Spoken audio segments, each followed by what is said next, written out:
So today our learning intention is to learn about the combination of transformations. Combination of transformations. When we have many transformations applied to function and we need to identify the rule, what will be the final rule? So what is the process? You need to follow this process if you want to get it right. There is a certain step that you need to follow. Step number 1. Express all transformations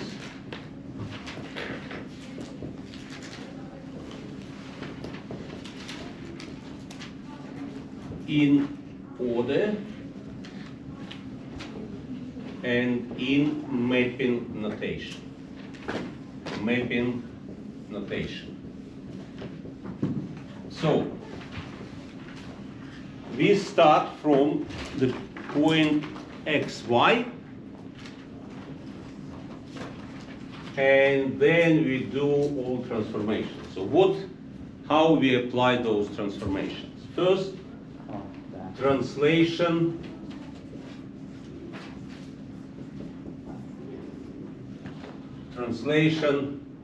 A units in the positive direction of x-axis. I will write it like shortened, just right. Translation A right.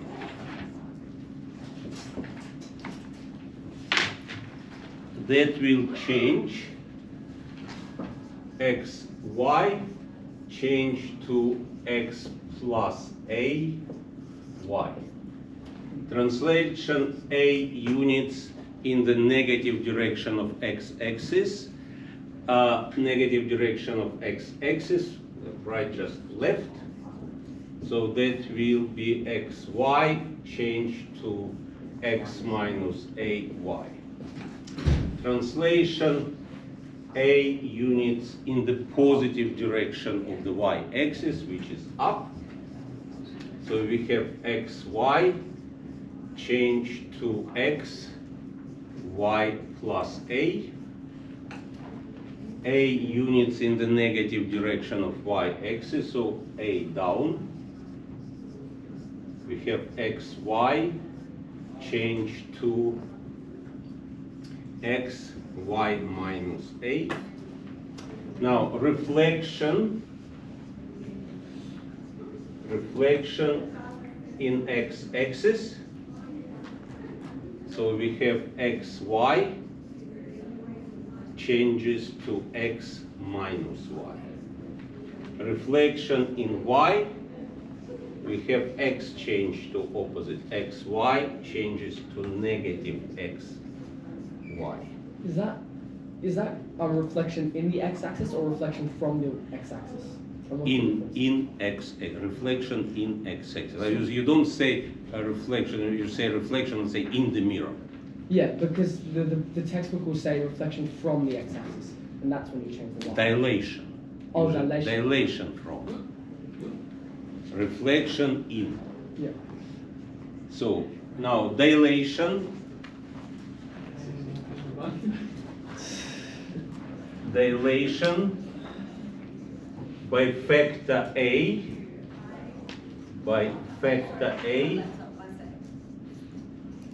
from x-axis. So we'll have xy changes to xay. And dilation by factor A from y-axis, we have xy changes to axy. So that all possible transformations and how we write them in the mapping notation.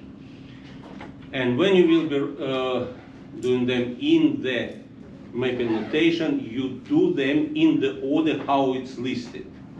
Because equation might say that it first reflected in x-axis, then translated 5 units in the positive direction of y-axis. Can say other way around, but you follow in which order equation tells you transformation. So don't switch order, because switching the order will change the result. Strictly follow the order, and you do one transformation at a time. Now, second step, after you express and you get finally that you did xy, and you have some expression with x with the like change notation to something. When you get to the final, whatever it will be, you write x dash equal final expression.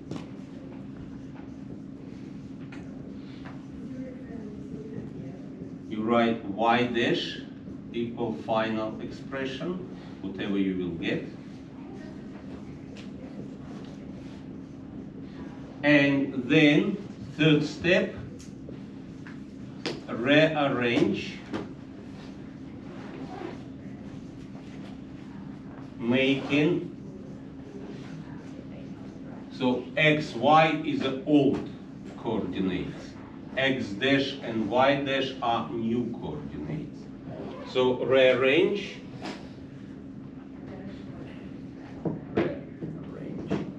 making x and y as a subject.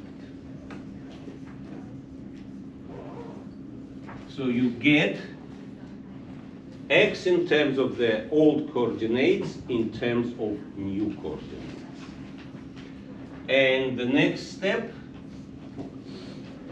you substitute in the original function.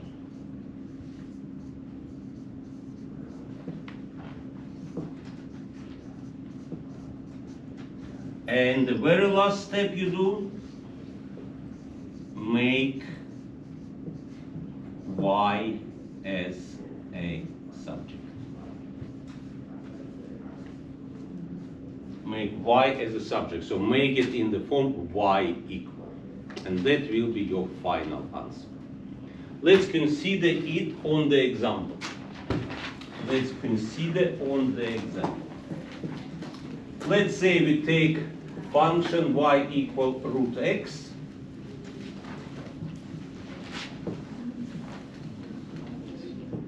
So we start from y equal root x. And we will do the following transformations. We will do following transformations. First, dilation from x-axis by factor 3. So we have xy, dilation from x-axis by factor 3 makes it x 3y. This is dilation from x-axis by factor 3. Then reflection in y-axis. We have negative x 3y. So that we did reflection in the y-axis. Then translation 1 unit in the negative direction of x-axis. So translation 1 to the left. So we have whatever we already have, then minus 1, because the result of this, we translate in 1 to the left, 3y. And then we do dilation from y-axis by a factor of 5. So we multiply from y-axis by factor of 5. So we will get 5 times negative x minus 1, comma 3y.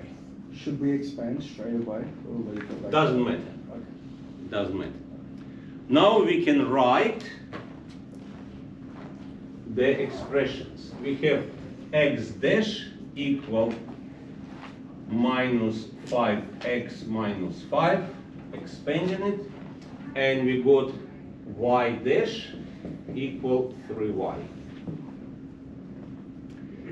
Next step, we rearrange it, we make old x and y as a subjects in terms of the new.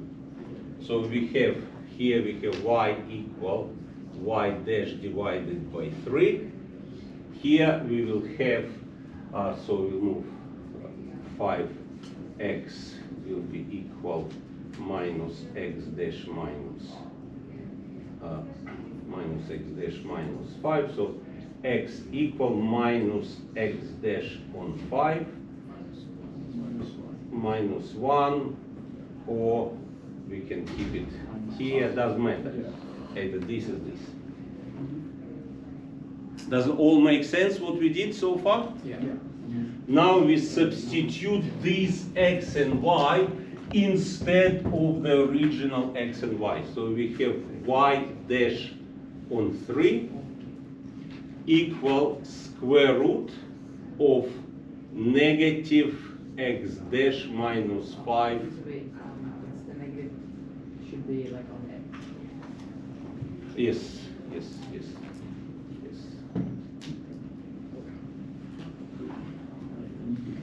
Negative over 5. Next step, we make y as a subject, and we drop dashes, we don't need them anymore. So finally we get y equal 3 times square root of negative x minus 5 on 5, which we can pretty much is the final answer. So that we have found the new rule under the 1, 2, 3, 4 listed transformations. So it's quite a lengthy process. So some of you will be able, with the experience, to maybe do couple steps at a time, which I will not advise, to avoid silly mistakes, which everyone can do, which I just did a minute ago, putting minus in the wrong place.